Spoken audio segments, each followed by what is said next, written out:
You know, I still don't know how Craig got into this tiny little thing. Hey, it's Creed Bratton here, head of R&D.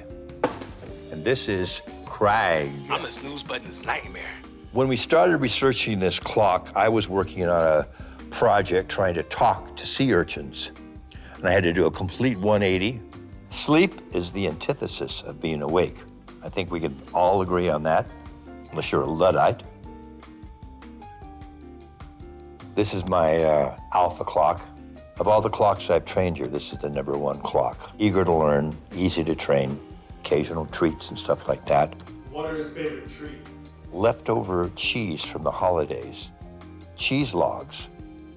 We've conducted trials to prove that you are more productive awake than asleep. We sent it to the Arctic, to the desert, out in space. Still has a little fishy smell, but it's good.